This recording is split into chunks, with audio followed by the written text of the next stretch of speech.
The actions of these homeless triplets changed the life of this millionaire in danger. Before we dive into the story, drop a comment below and tell us where you're watching from. Enjoy the story. The merciless Arizona sun beat down on Richard. Sullivan's exposed skin, like a punishment from above. His once pristine business suit, now torn and stained with sweat and dirt, offered little protection against the brutal heat. His wrists burned where the ropes cut into his flesh, binding him tightly to the massive saguaro cactus that had become his unwilling companion. How long had he been here? Hours? A full day? Time had lost all meaning as dehydration clouded his thoughts. His parched lips had cracked, and his tongue felt like sandpaper against the roof of his mouth. Each desperate attempt to free himself only drove the cactus spines deeper into his back, sending fresh waves of pain through his body. "Help!" Richard tried to shout, but his voice emerged as nothing more than a hoarse whisper that the desert wind quickly carried away. "Somebody! Please!" As the sun climbed higher in the cloudless sky, fragments of memory flickered through his fading consciousness. The boardroom of Sullivan Developments, the blueprint for Desert Springs Resorts, spread. Across the mahogany table, the voices rising in anger. "You can't just bulldoze 40 families out of their homes, Sullivan," Frank Williams had shouted, his weathered face flushed with rage. "These people have nowhere else to go." Richard had merely adjusted his gold cufflinks, unmoved. "The law is on my side, Mr. Williams. Your little community is sitting on prime real estate, and I've jumped through every legal hoop. You have 48 hours to vacate. After that, it's trespassing." The memory shifted, leaving his office late, the parking garage eerily quiet, a cloth pressed against his face, the chemical smell, darkness. Now here he was, Richard Sullivan, Phoenix's most powerful real estate magnate, reduced to a desperate, dying man in the middle of nowhere, with no one to hear his pleas. "This is how I die," he thought, as a single tear carved a path through the dust on his cheek. "Alone in the desert, I've spent my life developing." The irony wasn't lost on him, even in his deteriorating state. How many lives had he ruined in pursuit of profit? How many families had he displaced with nothing but cold legal notices? Now he would die the same way, discarded and forgotten in the merciless landscape. Just as his eyes began to close, surrendering to the inevitable, something on the horizon caught his attention. 3 small silhouettes shimmered in the heat. Waves rising from the desert floor. A hallucination, surely, his mind's final cruel joke. But the silhouettes grew larger, more defined. 3 identical figures, small and cautious, moving toward him with measured steps. Through swollen eyelids, Richard watched as 3 boys, not just similar but perfectly identical, approached. They couldn't have been more than 10 years, old, dressed in worn clothes that had seen better days. Their faces, though youthful, carried a wisdom and wariness that no child should possess. The boy in the center clutched an old plastic water bottle, its contents sloshing with each step. They stopped several feet away, studying Richard with identical pairs of solemn brown eyes. "Are you the man they brought last night?" one of the boys asked, his voice surprisingly steady. Richard nodded weakly, hope and confusion battling within. His fading consciousness. "We were told not to untie you," another of the boys said softly, "but nobody said we couldn't give you water." The third boy stepped forward, unscrewing the cap from the bottle. "Our mother always said everyone deserves kindness, even when they don't." The 3 identical boys approached Richard cautiously, like desert creatures wary of a trap. Even in his desperate state, Richard couldn't help but notice their remarkable sameness. The same sun-kissed brown hair, the same watchful eyes, the same lean frames hardened by a life far tougher than children should endure. "I'm Jack," said the one who seemed to stand slightly ahead of the others, his voice carrying a natural authority that belied his young age. "These are my brothers, Jason and Joshua." Jason, clutching the water bottle tightly, regarded Richard with suspicion. The men who brought you were really angry.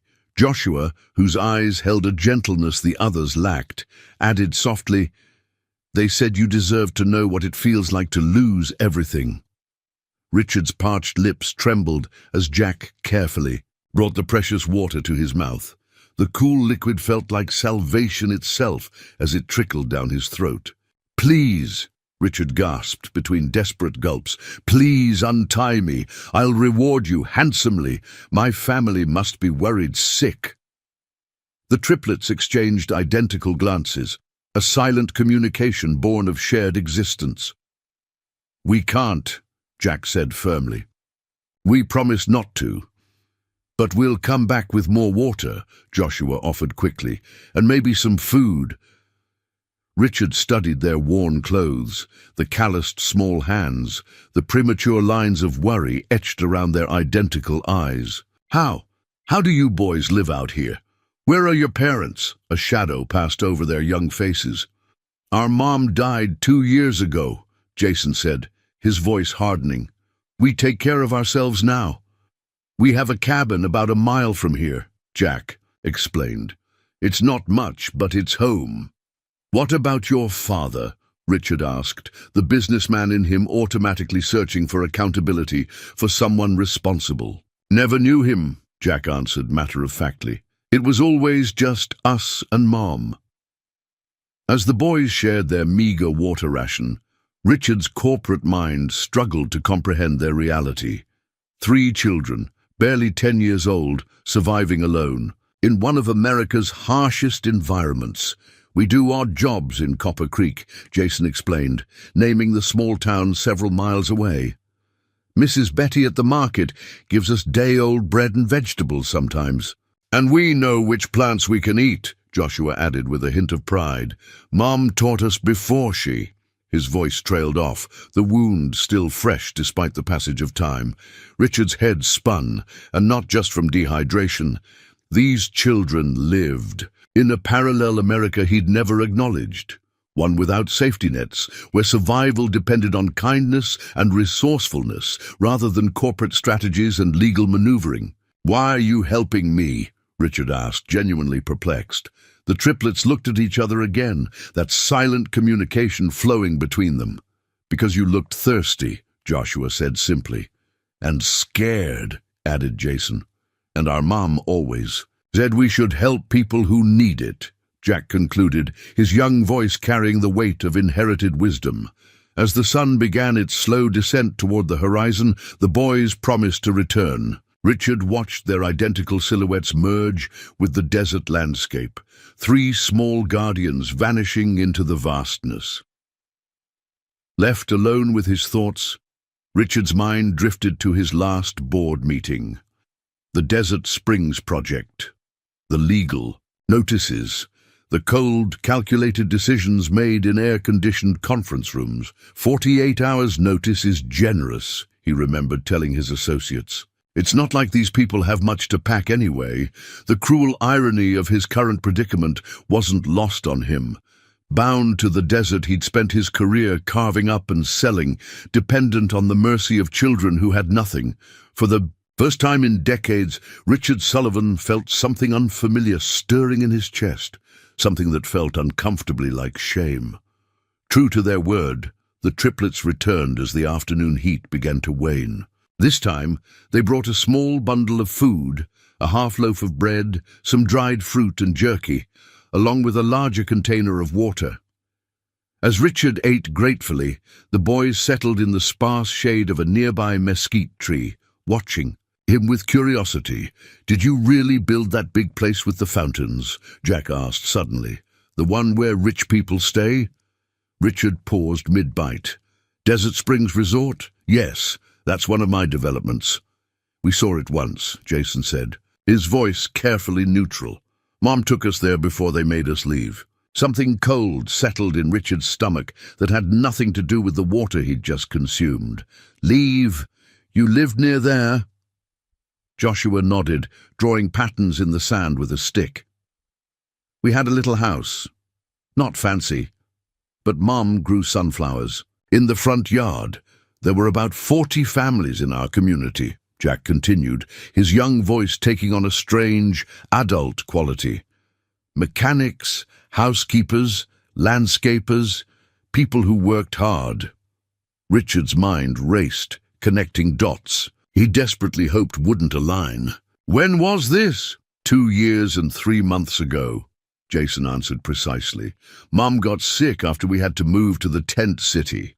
The half-eaten food turned to ash in Richard's mouth as memory crashed over him. The Desert Springs Project, his crowning achievement. The legal battle to clear the eyesore community that had been there for generations. The eviction notices his lawyers had crafted so carefully.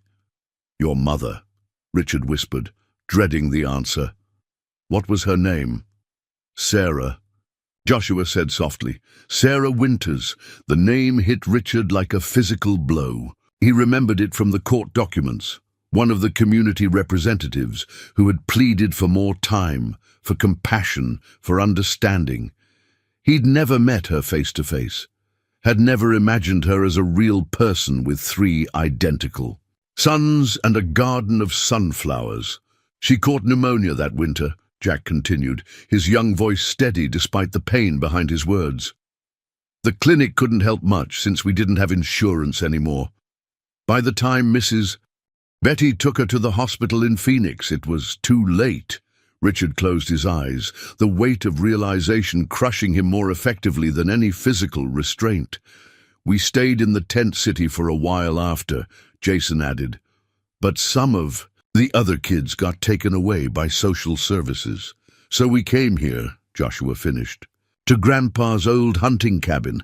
Nobody knows we're on our own.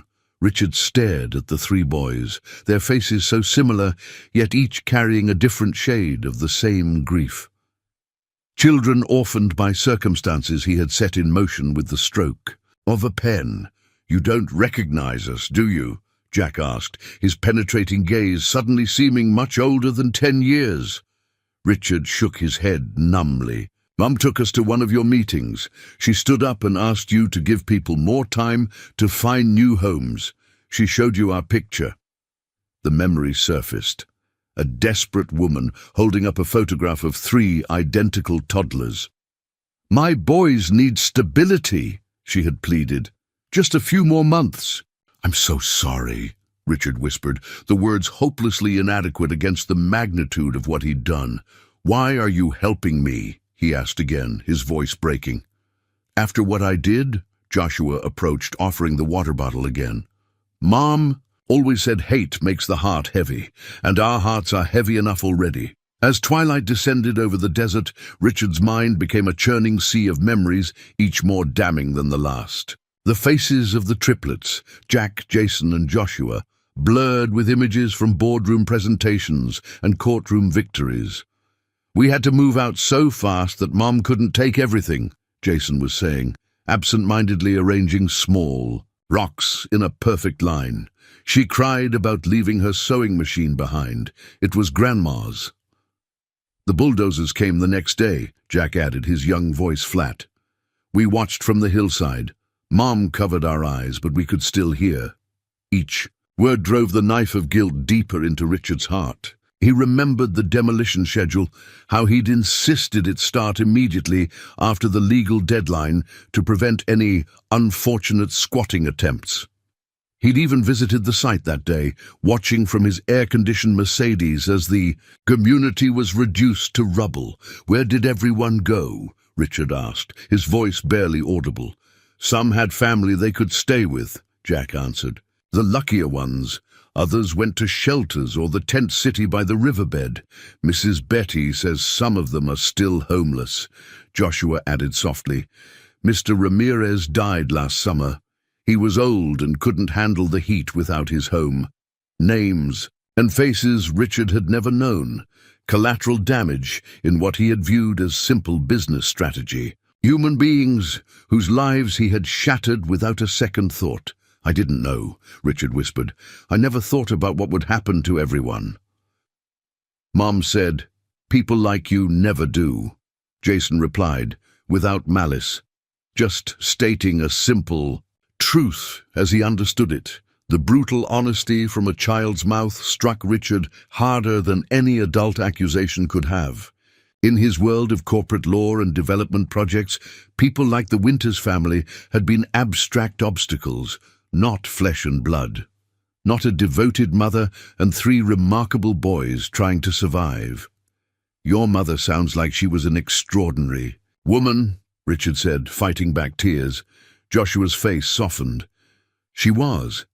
She taught kindergarten before the school closed. She could tell us apart even when no one else could. She made up different bedtime stories for each of us, Jason added, a rare smile crossing his face.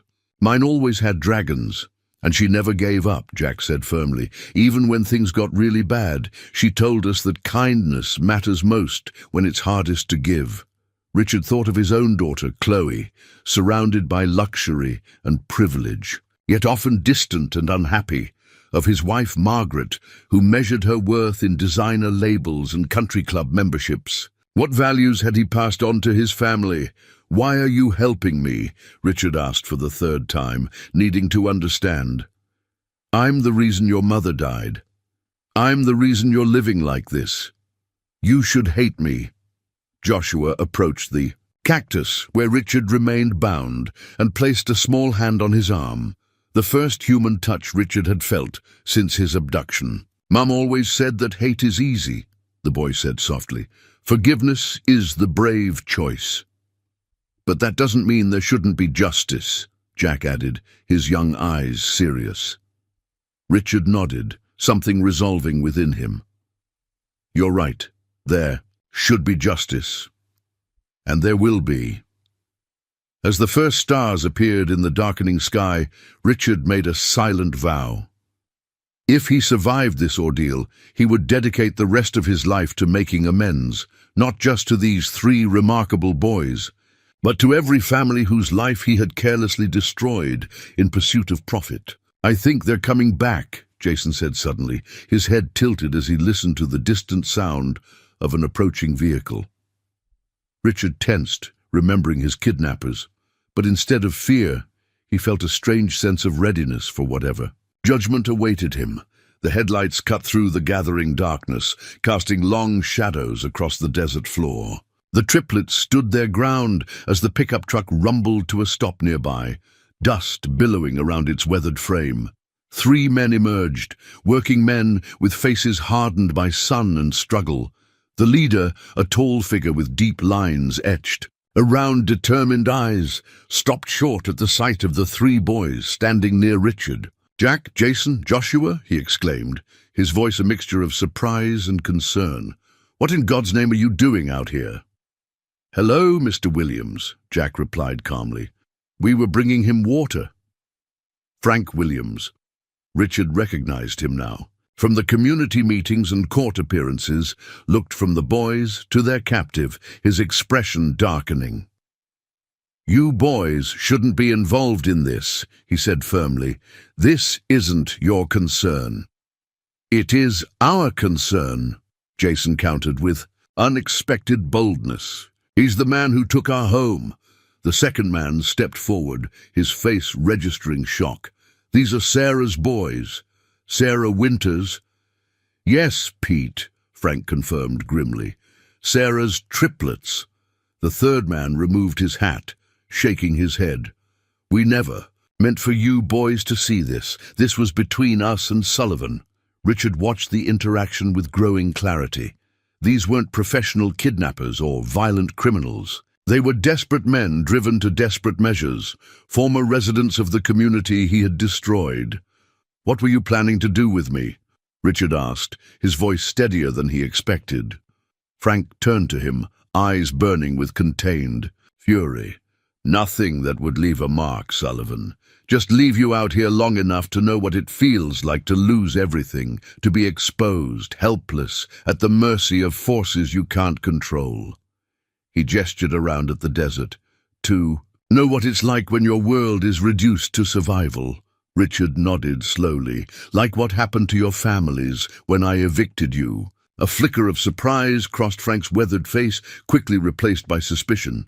Don't tell me a day in the sun has suddenly given you a conscience. Not the sun, Richard replied, looking at the three identical boys. They did. Richard took a deep breath.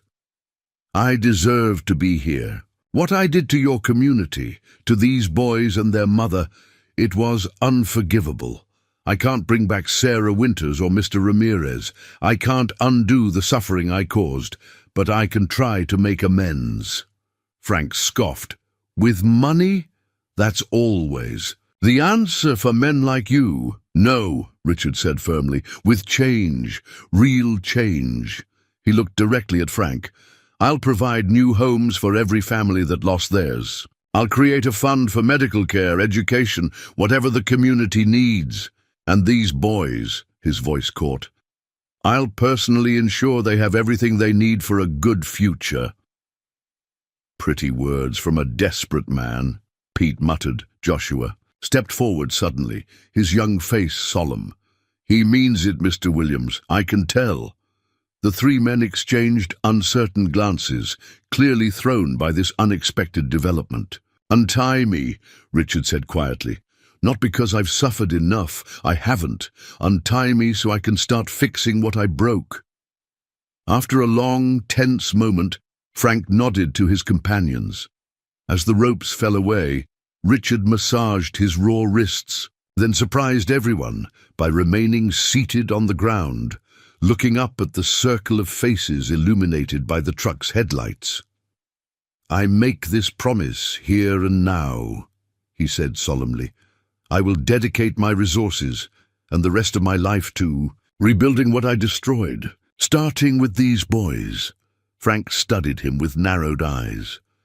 And if we just let you walk away, what guarantee do we have that you won't call the police the minute you're back in Phoenix? Richard stood slowly, wincing as his stiff muscles protested. You have my word, and more importantly, you'll have my actions starting tomorrow. The small town of Copper Creek existed in a different world from Richard Sullivan's Phoenix. A single main street lined with modest businesses, many with faded signs and peeling paint, spoke of a community hanging on by sheer determination. Frank Williams's pickup truck pulled up in front of Betty's Market and Sundries, drawing curious glances. From the few locals out in the early evening, Richard, still disheveled but standing tall, stepped out with the triplets close by his side. You sure about this? Frank asked gruffly. Betty was Sarah's best friend. She's got no love for you. Richard nodded. I need to start somewhere. These boys trust her, and I need to earn that trust too. The bell above the door jingled as they entered the small market. Behind the counter stood a formidable woman in her 60s, grey hair pulled back in a practical bun, sharp eyes taking in the unlikely group that had just walked in. Her expression transformed from curiosity to shock, then to cold fury as she recognized Richard. Frank Williams, what in heaven's name is he doing in my store? She demanded, coming around the counter with surprising speed. Mrs. Betty, Jack spoke up before anyone else could. He's going to help us. Betty's eyes softened as she looked at the boys, then hardened again as they returned to Richard. This is the man who destroyed our community, who cost your mother her life. I know, Richard said quietly, and nothing I can do will ever make that right, but I'm here to try. For the next hour, Richard outlined his plans in Betty's back office. Concrete, specific promises about housing, healthcare, education. Not vague, charitable gestures, but detailed commitments with timelines and budgets. He spoke of setting up a trust for the triplets, of rebuilding homes on land adjacent to the resort, of creating a community center named after Sarah Winters. Betty remained skeptical, her arms crossed firmly over her chest. Fine words from a man who's built his fortune on broken promises. Then judge me by my actions, Richard replied, starting right now. He pulled out his phone and made a call, putting it on speaker. Margaret, I need you to contact James at the office. Have him start paperwork to transfer $3 million to a new account. I'll send details shortly. Betty's eyebrows rose, but her expression remained guarded. "Money doesn't fix everything, Mr. Sullivan." "No," Richard agreed, "but it's the tool I have, and I intend to use it better than I have in the past." He turned to the triplets, who had been watching the adult conversation with solemn attention. "Boys, how would you feel about starting school here in Copper Creek? Properly, I mean." Their identical faces registered surprise, then cautious hope. "We've been teaching ourselves," Jason explained, "from Mom's old textbooks.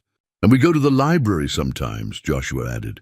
"But real school?" Jack asked, a rare childlike excitement breaking through his serious demeanor. "With other kids and everything?" Richard nodded, something warm expanding in his chest at their reaction. "Everything, proper clothes, supplies, lunches, whatever you need, and we'd still stay in our cabin," Jason asked cautiously. Richard looked to Betty, understanding dawning. These remarkable children had been living alone, under the radar of social services, with Betty as their discreet guardian angel. "For now," Richard said carefully, "until we figure out something better, together." As the sun set over Copper Creek, casting long shadows through the market windows, Richard found himself making more promises, not the empty corporate kind he'd dispensed throughout his career, but sacred vows that would reshape his entire existence. Later, as Frank drove him back toward Phoenix in silence, Richard stared out at the desert landscape transformed by twilight. The saguaro cacti stood like sentinels against the purple sky, the same ancient plants that had witnessed his humiliation and rebirth. "They're extraordinary boys," Richard said finally, breaking the long silence. Frank's hands tightened on the steering wheel.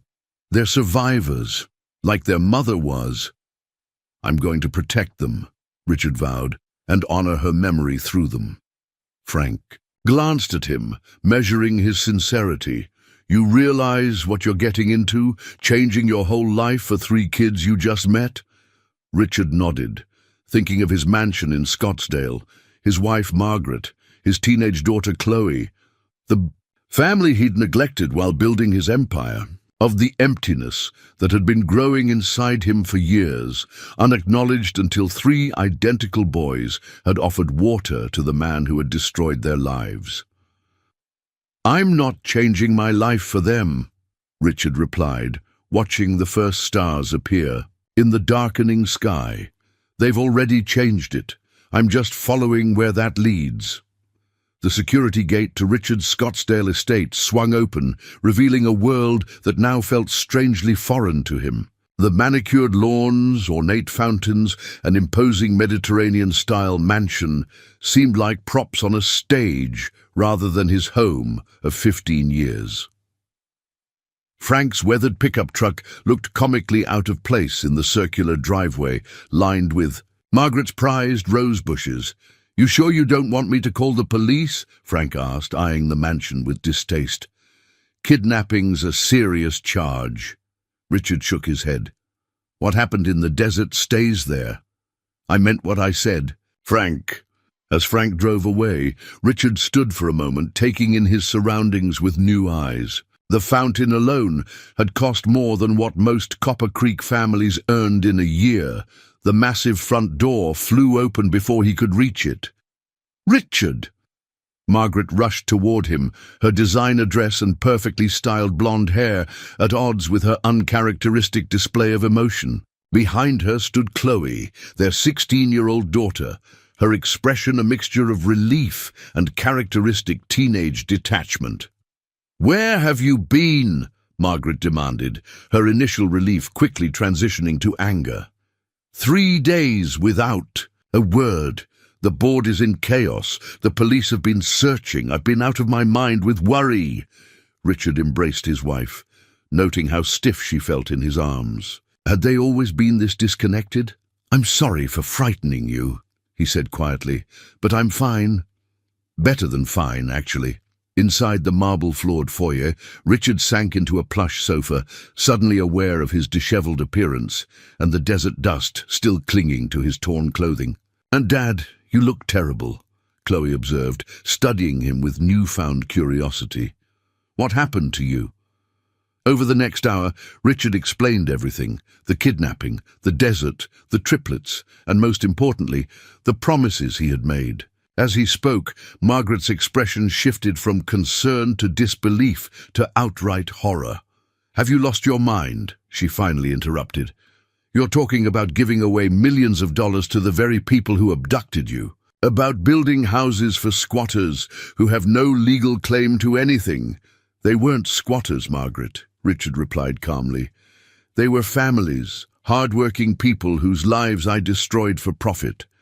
It was a business decision," Margaret countered, her voice rising. "One that made us very wealthy, may I remind you." Richard looked around at their opulent surroundings. The crystal chandelier that cost more than a Copper Creek family's annual income, the original artwork that Margaret collected but barely noticed, the emptiness disguised as luxury. "At 82, what cost?"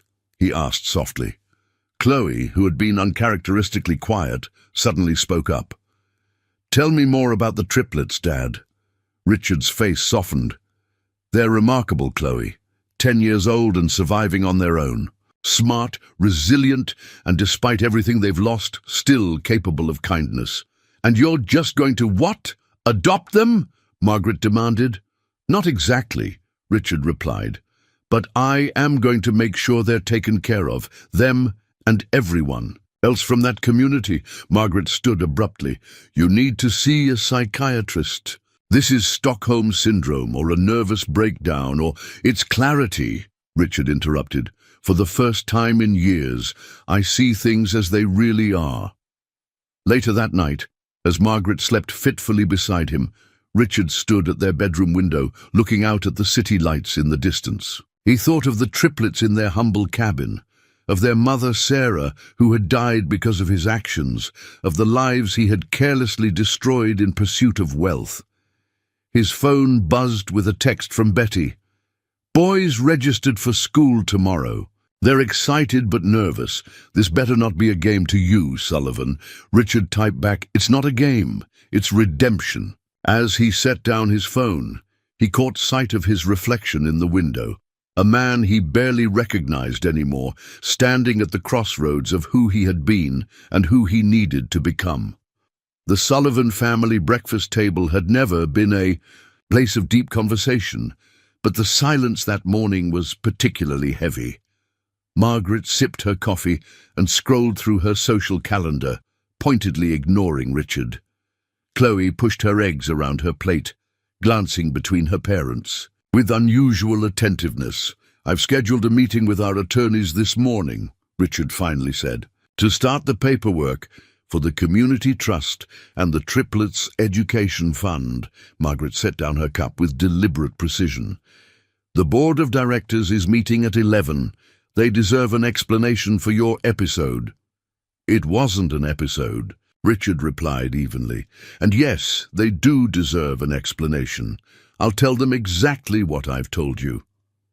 That you're giving away millions to strangers because 3 days in the desert gave you an epiphany?" Margaret's laugh was brittle. "They'll have you declared incompetent by noon." The words hung in the air between them, a threat barely veiled. "Perhaps they will," Richard acknowledged, "but it won't change what I'm going to do." Later that morning, Richard faced his board of directors. Men and women he'd chosen for their ruthless business acumen, their dedication to the bottom line above all else. People he realized with growing discomfort, exactly like the person he'd been a week ago. "This is corporate suicide," Gerald Hawkins, his CFO, declared after Richard outlined his plans. "The shareholders will revolt. The stock will plummet." "Then, let it," Richard replied. "I still maintain controlling interest. And my mind is made up." By afternoon, rumors of Richard Sullivan's mental breakdown had begun circulating through Phoenix's business community. Margaret returned from her ladies' luncheon, her face tight with humiliation. "Do you have any idea what you've done?" she demanded. "My phone hasn't stopped ringing. Everyone is talking about us, about you losing your mind and throwing away our future on some guilt-driven charity project." Richard looked at his wife, really looked at her, and wondered when they had become such strangers. When had status and appearance become her entire identity? "I'm sorry this is difficult for you," he said gently, "but this isn't about charity. It's about justice." "Justice?" Margaret's voice rose sharply. "What about justice for your family? For Chloe's future? What about my future?" Chloe asked from the doorway, startling them both. Margaret turned to her daughter, seizing the opportunity. "Your father is risking everything, your college fund, our security, our position in the community, for some homeless children he just met." Chloe studied her father with thoughtful eyes. "Are they really orphans living alone in the desert, Dad?" Richard nodded. "They're extraordinary kids, Chloe, and they've been through more than you can imagine. Because of your business decisions," Margaret added pointedly. To both their surprise, Chloe straightened her shoulders. "Then maybe Dad's right. Maybe he should fix what he broke." Margaret stared at their daughter in shock. "You can't possibly understand the implications." "I understand that Dad's trying to do something good," Chloe interrupted, a new firmness in her voice. "When was the last time either of you did that? Really did something that helped people instead of just writing checks at galas?" The question hung in the air, uncomfortably accurate. In the tense silence that followed, Richard made a decision. "Chloe, would you like to meet them, the triplets?" Something lit up in his daughter's eyes. Curiosity, perhaps, or the hunger for something more meaningful than the privileged but hollow existence she'd known. "I would, actually." Margaret's face hardened into a mask of dignified fury. "If you take her to that place, Richard, we need to seriously reconsider our marriage." Richard looked between his wife and daughter, feeling the weight of the choice before him. "What matters more?" he asked quietly. "Having everything we want, or being people we can be proud of?" The question lingered, unanswered but revealing, as evening descended on the Sullivan household. The old station wagon Richard had borrowed from one of his employees, his Mercedes seemed obscenely inappropriate, kicked up dust as it travelled. Down the unpaved road leading to Copper Creek, beside him, Chloe stared out the window at the desert landscape, her usual teen indifference replaced by quiet anticipation. "They might be shy at first," Richard cautioned. "They've been through a lot." Chloe nodded, fidgeting with the friendship bracelets on her wrist, tokens from girls at her exclusive private school who measured friendship in brand names and social media followers. Betty's Market came into view, its faded sign a landmark in the small town. Standing outside were three identical figures in matching blue shirts and khaki pants, new school uniforms that still held their department store creases. "Is that them?" Chloe asked, leaning forward. Richard nodded, his heart unexpectedly full, at the sight of the triplets waiting as promised. As he parked, he noted the protective presence of Betty, watching from the store entrance, her arms crossed in cautious vigilance. Jack was the first to approach as they exited the car, his natural leadership evident even in this small action. "Hello, Mr. Sullivan," he said formally, then turned curious eyes to Chloe. "Boys, this is my daughter Chloe," Richard introduced. "Chloe, these are Jack, Jason, and Joshua Winters." Chloe, usually so poised in social situations, suddenly seemed unsure. "Hi," she said simply. "My dad's told me about you." Joshua, the most naturally empathetic of the three, sensed her discomfort. "Do you want to see our school? We just started yesterday." The small elementary school was a source of obvious pride for the triplets. Jack showed Chloe his essay that had already earned a place on the classroom wall. Jason eagerly displayed his collection of desert rocks that the science teacher had asked him to present to the class. Joshua, naturally theatrical, made Chloe laugh with his impressions of his new classmates. "They're all so different," Chloe marveled to her father as the boys ran ahead to show her the playground. "I mean, they look exactly the same, but they're Like completely different people. Their mother must have been remarkable, Richard replied, to raise such extraordinary boys on her own, especially in difficult circumstances.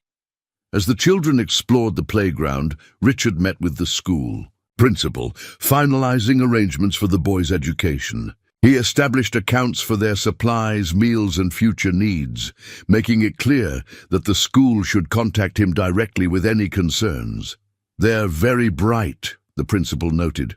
"Despite gaps in their formal education, they're testing well above grade level in several subjects. Their mother must have been quite dedicated to their learning." Later, as they all shared ice cream at the town's only diner, Richard felt a strange sense of rightness that had been missing from his life for years. Chloe was animated, asking the boys endless questions about desert life, their survival skills, their favorite books and games. "Dad, they've never been to a movie theater," she reported, astonished, "or an aquarium, or even a shopping mall." "Perhaps we could change that," Richard suggested, watching the way the four children had already formed a connection. "If the boys would like to visit Phoenix sometime." Three identical faces lit up with excitement, then looked to each other in their silent communication. "We'd have to ask Mrs. Betty," Jack said practically. "She worries about us." "And we can't leave our cabin for too long," Jason added. "We have responsibilities," Richard nodded, respecting their sense of duty. "Of course, we'll make proper arrangements." As the day drew to a close, Chloe surprised everyone by hugging each boy goodbye. "I'll come back soon," she promised. "Maybe I can help with your English homework. That's my best subject." On the drive back to Scottsdale, Chloe was thoughtful. "Dad, those boys have nothing, but they seem happier than most kids I know." Richard considered this. "They have each other, and they know what really matters." "I want to help them too," Chloe decided, "not just with money and stuff. I want to actually help." Something shifted in Richard's chest. Pride, hope, love for this daughter who was revealing depths he hadn't recognized before. "I think," he said carefully, "that would mean more to them than anything else we could give them." Margaret Sullivan checked her appearance one final time in the car's visor mirror.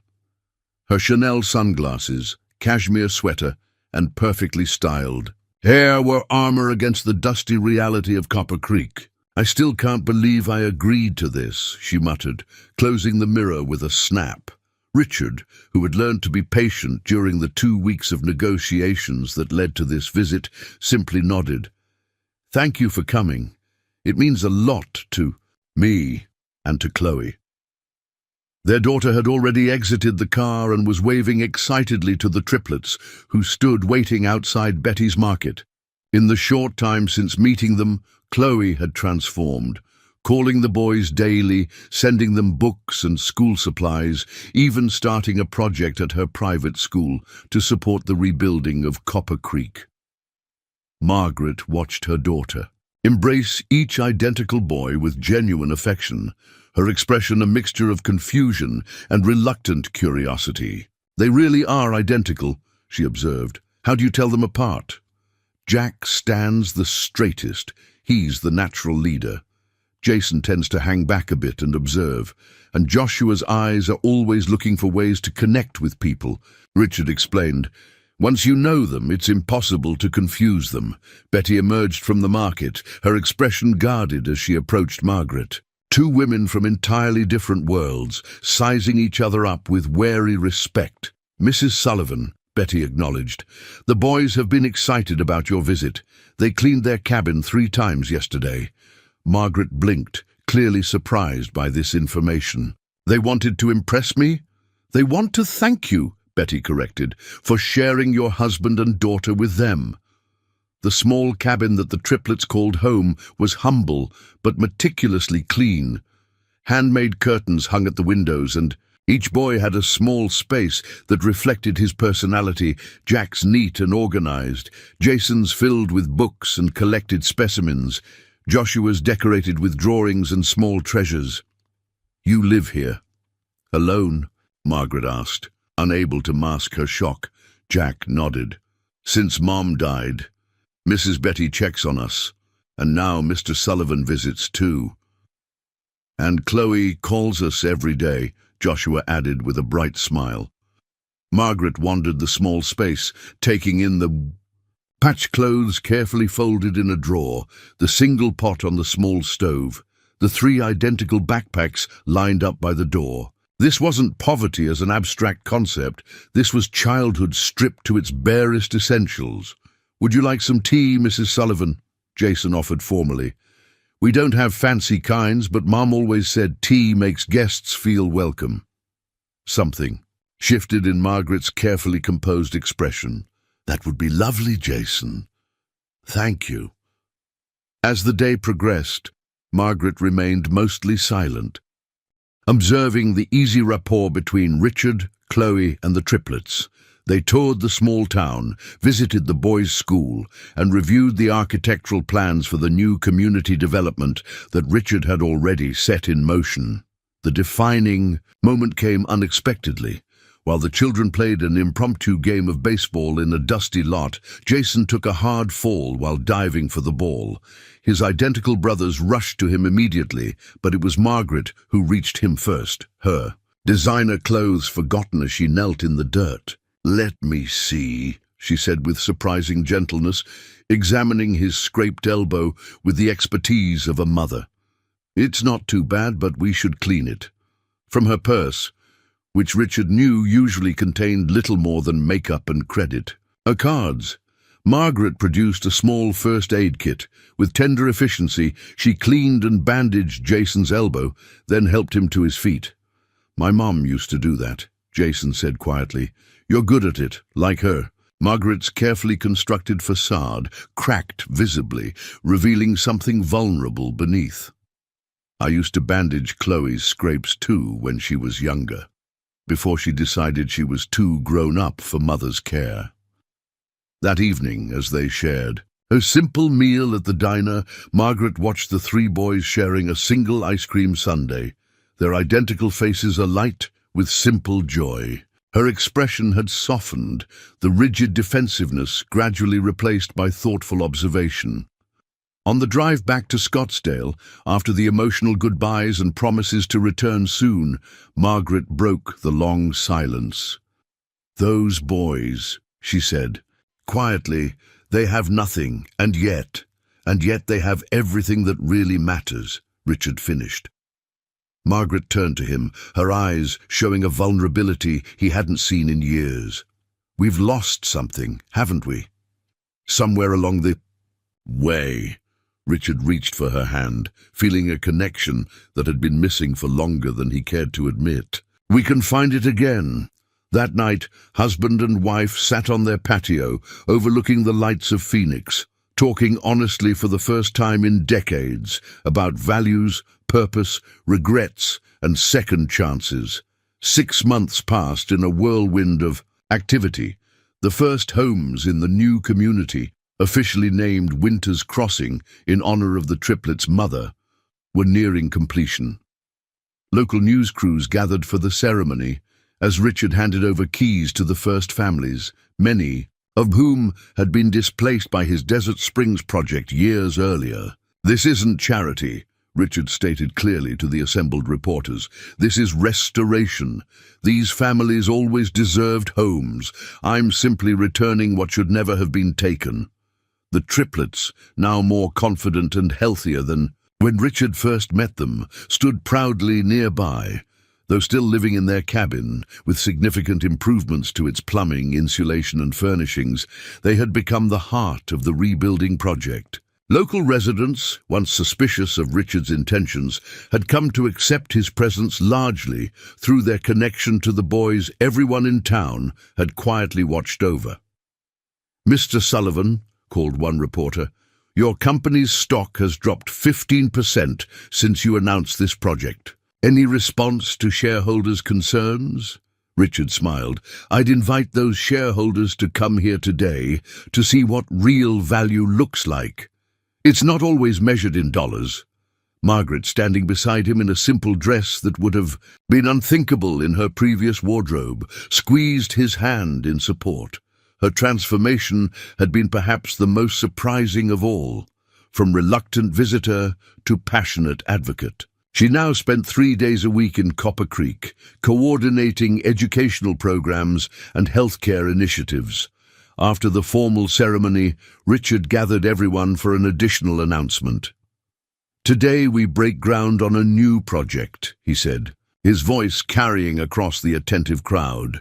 "The Sarah Winters Community Center, which will include a free medical clinic, educational facilities, and resources for all residents."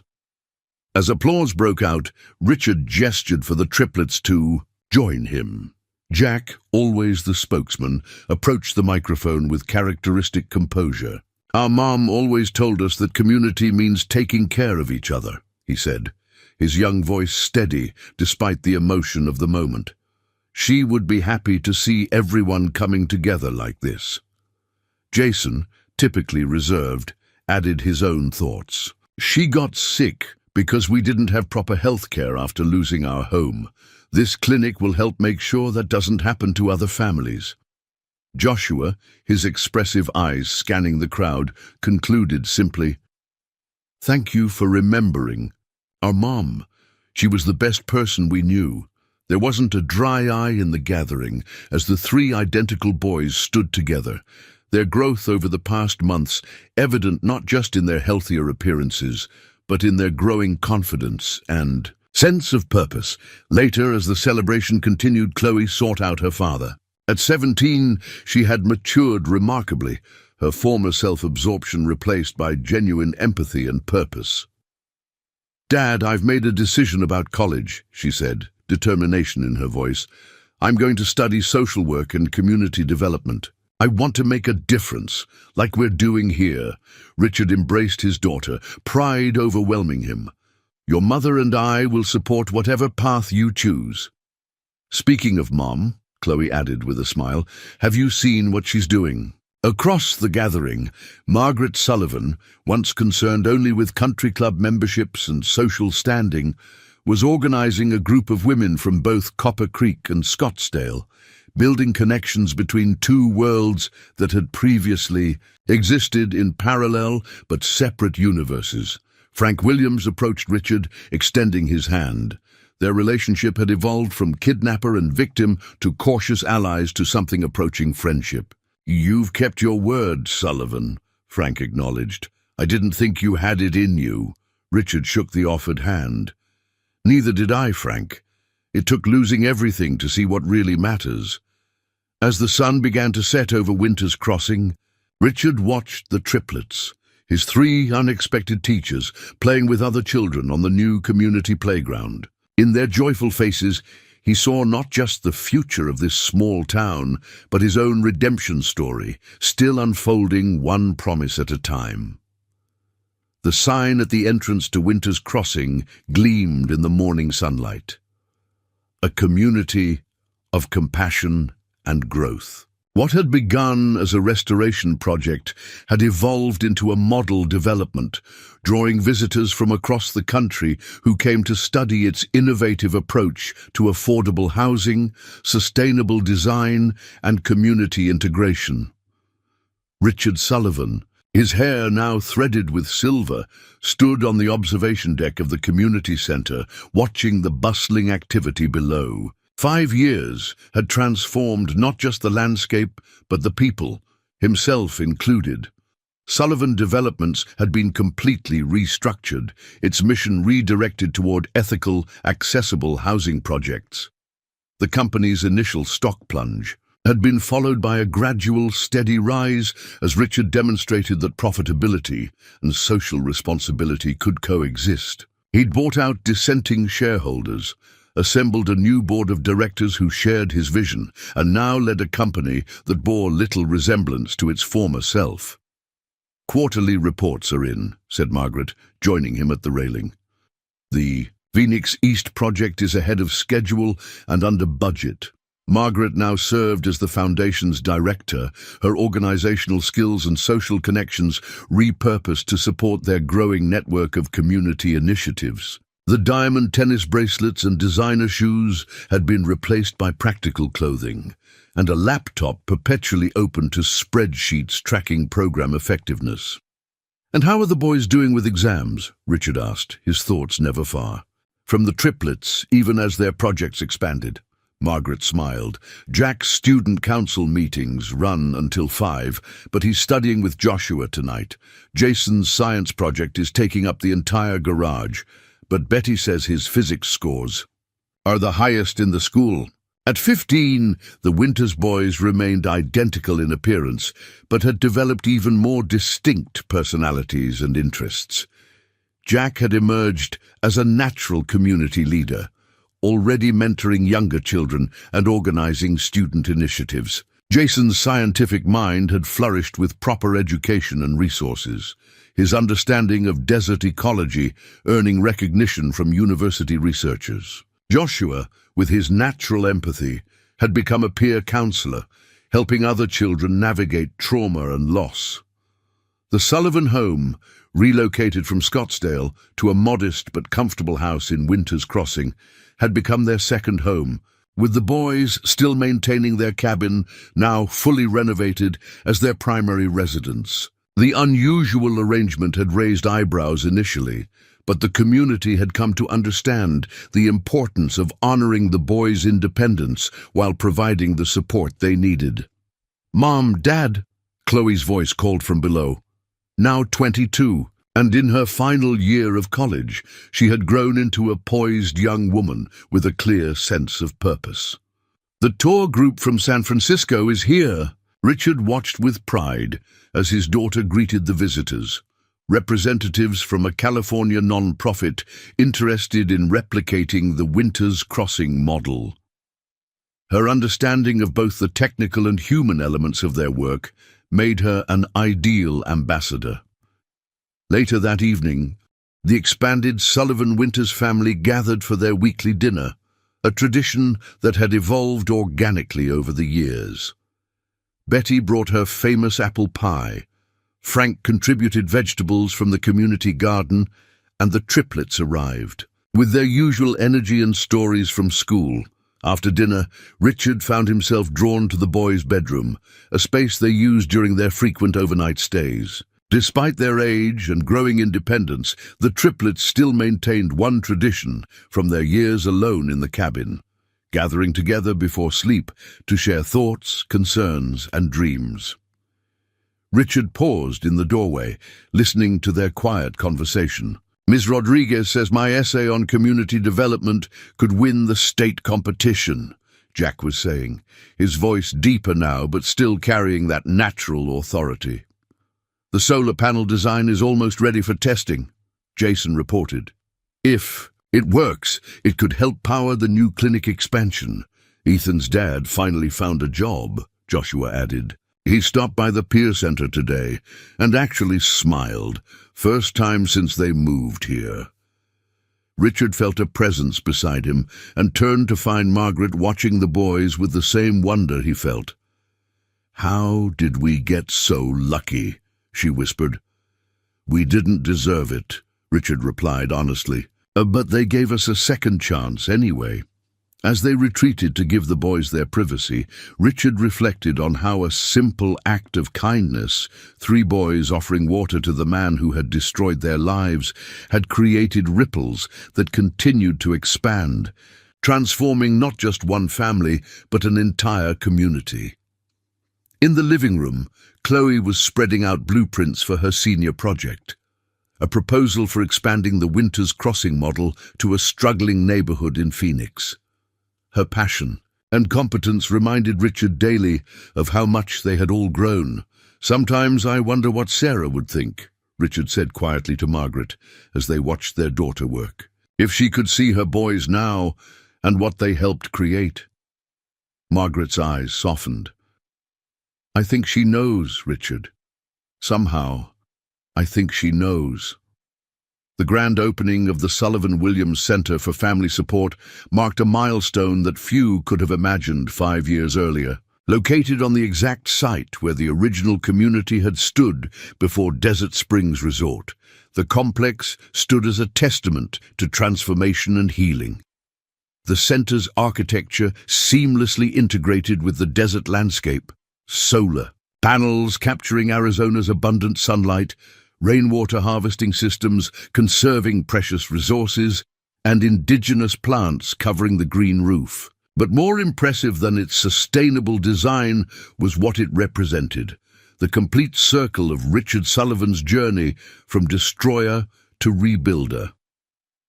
Frank Williams, once Richard's kidnapper and now his partner in community development, stood beside him on the podium, both men older but energized by purpose. "When Frank first tied me to that cactus," Richard began, drawing surprised laughter from the audience, "I never imagined we'd be standing here together.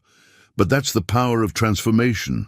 People can change, communities can heal, wrongs can be made right, not erased, but transformed into foundations for something better." The crowd gathered for the opening represented the bridge that had been built between worlds. Residents from Copper Creek and Winter's Crossing alongside, business leaders, government officials, and social advocates from across the state. Margaret and Betty, once from opposite ends of the social spectrum, now worked side by side, coordinating the center's family support programs. The Triplets, now 15, had insisted on creating a special memorial section within the center. Jack, with his growing oratorical skills, addressed the gathering. "5 years ago, we were 3 kids living alone in a cabin, still grieving our mom," he said, his voice steady despite the emotion in his eyes. "Today, we're part of something bigger than ourselves. This center isn't just a building, it's a promise that no family will face what ours did." Jason, whose scientific aptitude had blossomed into genuine brilliance, had designed several of the center's environmental systems. "The solar array will generate enough power for the entire complex, with excess feeding back to the community grid," he explained, his quiet pride evident. Joshua, whose empathetic nature had developed into a gift for counseling, had helped design the center's mental health spaces. "Every room is created to feel safe and welcoming," he shared, "because healing happens when people feel they belong." The emotional pinnacle came when the 4 teenagers, the Triplets and Chloe Sullivan, together unveiled a simple but beautiful bronze plaque dedicated to Sarah Winters, whose love for her children taught us all what family truly means. Margaret, who had undergone perhaps the most surprising transformation of all, stepped forward with her own announcement. "Today I'm proud to launch the Sarah Winters Scholarship Fund," she said, her voice clear and purposeful. "Every child from Winter's Crossing and Copper Creek will have the opportunity for higher education, regardless of their financial circumstances." As Richard watched his wife, once concerned only with social status and material wealth, pledge millions to educational access for children she would once have ignored, he felt the full weight of their collective journey. The ceremony transitioned to a community celebration, with food, music, and tours of the new facility. Richard found a quiet moment to stand beside the memorial plaque, tracing Sarah Winters' name with his finger. "I wish I'd known her," he said softly to Betty, who had appeared silently beside him. "She would have forgiven you," Betty replied, her initial hostility long since replaced by respect. "That's who she was, and she would be so proud of her boys, not just for what they've accomplished, but for the men they're becoming." Richard nodded, understanding the profound truth in her words. "They saved me, you know, not just from the desert, but from myself." As evening fell, the Sullivan-Williams Center was illuminated against the desert sky, its lights a beacon visible for miles around. For Richard, it represented not just redemption, but the possibility that even the most broken systems and people could be transformed when enough hearts committed to change. In a quiet corner of the celebration, Frank Williams raised his glass in a private toast with Richard. "To second chances," Frank said simply. Richard clinked his glass against his former captor's, and to the kids who made us believe in them. Harvard Law has an excellent social justice program, Jack said, spreading brochures across the kitchen table. Their housing rights clinic is doing groundbreaking work. MIT's Environmental Engineering Department just received that major grant for sustainable desert development, Jason added, his eyes bright with possibility. Stanford's psychology program has the trauma recovery specialization I'm interested in, Joshua contributed more quietly. Richard and Margaret exchanged glances across the table, pride and bittersweet anticipation mingling in their expressions. The triplets, weeks away from their high school graduation at 18, stood at a crossroads that would inevitably lead them away from Winter's Crossing. "You boys could attend any university in the country," Richard acknowledged. "Your academic records and community work have seen to that. And distance shouldn't be a factor in your decisions," Margaret added supportively. "Technology makes the world smaller than ever." The conversation was interrupted by Chloe's arrival. Now 25, she had completed her master's degree and returned to Winter's Crossing to lead community development initiatives. Her presence had helped ease the inevitable separation anxiety as the triplets approached adulthood. "College talk?" she asked, immediately reading the atmosphere.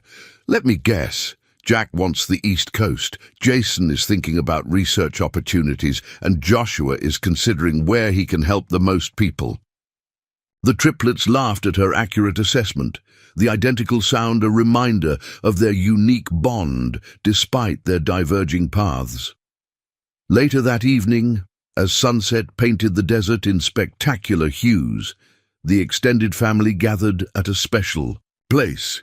The saguaro cactus, where Richard had been tied 8 years earlier. What had once been a site of humiliation and reckoning had been transformed into a place of reflection and gratitude, visited annually to mark their journey.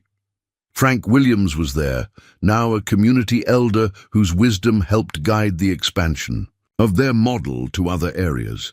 Betty, her hair now fully silver but her spirit undimmed, brought her traditional picnic basket. Several other residents joined them, the gathering having evolved into an informal tradition marking the community's rebirth. As they shared food and memories under the desert sky, Richard felt a familiar sense of amazement at how completely his life had changed. The ambitious, ruthless developer who had once destroyed communities for profit had been replaced by a man dedicated to building them with purpose and compassion. "I received an interesting offer today," Richard said during a lull in the conversation. "Global Community Partners wants to buy Sullivan Developments. The figure they're offering is substantial." A hush fell over the gathering. Despite its transformation, Sullivan Developments remained the economic engine that powered much of their work. "Would they continue our mission?" Jack asked, immediately focusing on the heart of the matter. Richard shrugged. "They say they would, but corporate promises are easy to make and easier to break. I should know." "What are you thinking, Dad?" Chloe asked. Studying her father's expression, Richard looked around the circle, at Margaret, whose purpose now ran deeper than social status had ever allowed, at Chloe, whose compassionate leadership continued to surprise him, at Frank and Betty, who had found ways to transform justified anger into collaborative action, and finally at the triplets, those extraordinary young men who had offered water to the man who destroyed their lives. "I'm thinking about legacy," he answered honestly, "about what we've built together and how to ensure it continues." As stars appeared in the darkening sky, each person shared their reflections on the journey they had traveled together and their hopes for the future. When Joshua's turn came, his sensitive insight cut to the heart of the matter. 8 years ago, we were 3 kids with nothing but each other, he said softly. Now we have all of you, a family bigger than we ever imagined. Whatever decisions we make, that connection doesn't change. As the gathering drew to a close, Richard found himself standing slightly apart, looking out over the desert landscape where his transformation had begun. The resort he had once prioritized over human lives now existed in harmony with the community that surrounded it, providing employment without exploitation. Margaret joined him, slipping her hand into his, a gesture that had regained its meaning. Through years of shared purpose, whatever you decide about the company, she said quietly, we'll face it together.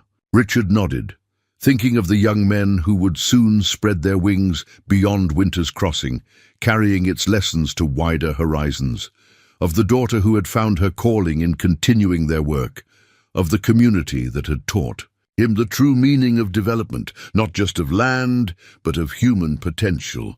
The triplets have a saying, Richard replied. Something Sarah taught them. The right path isn't always the easiest one. As they walked back to join the others, the saguaro cactus stood sentinel behind them, its arms raised against the star-filled sky, a silent witness to how suffering could be transformed into growth, and how the harshest desert could yield the most unexpected blessings. 10 years had passed since Richard Sullivan woke bound to a desert cactus. The silver in his hair had become more pronounced, smile lines, replacing the worry creases that had once marked his face.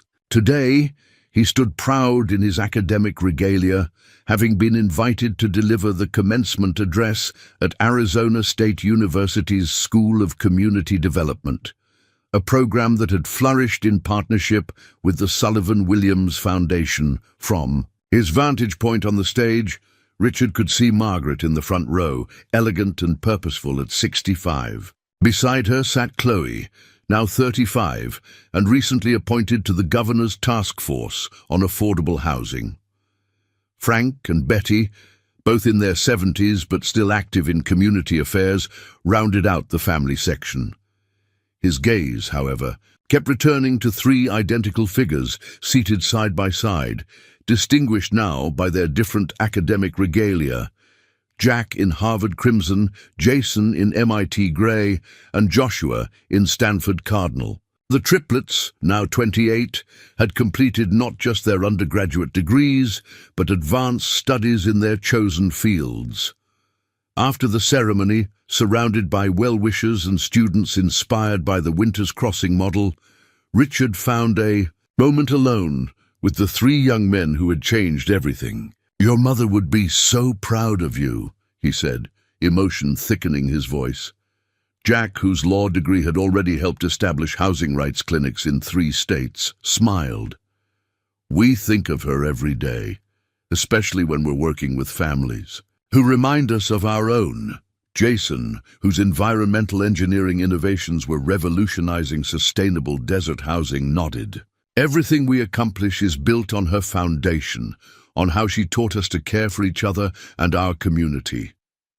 Joshua, whose work in trauma psychology had helped countless children navigate loss and change, added softly, "And on what you showed us about transformation, Richard, about how it's never too late to change direction."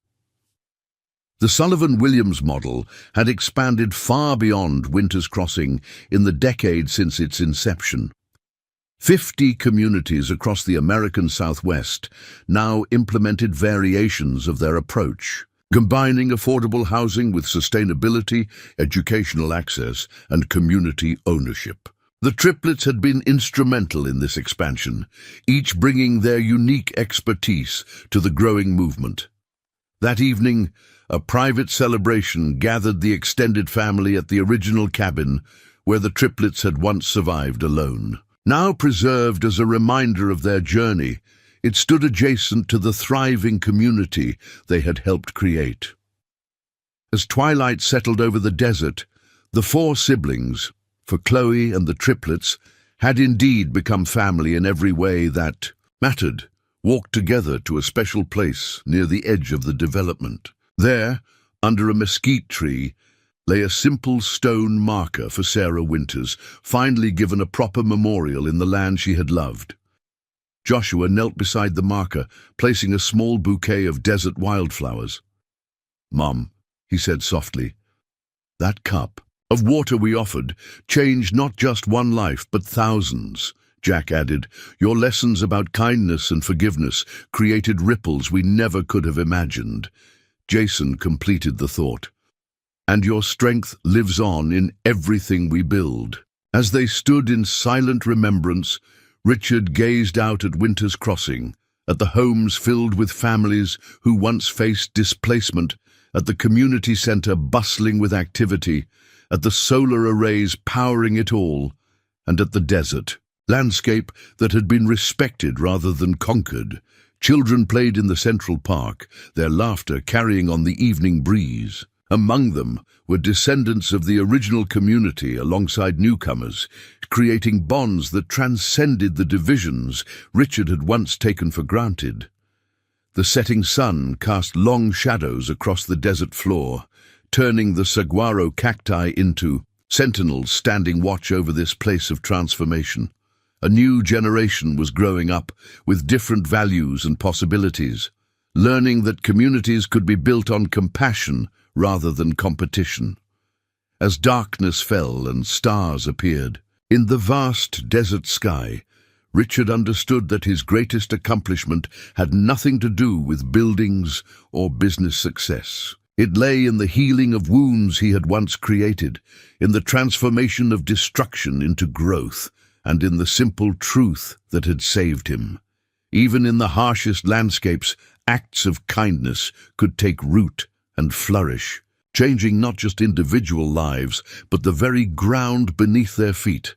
The circle that had begun with 3 identical boys offering water to a dying man had expanded beyond anything they could have imagined, and would continue long after them. A living testament to the power of forgiveness, second chances, and the extraordinary capacity of the human spirit to transform even the deepest wounds into sources of healing.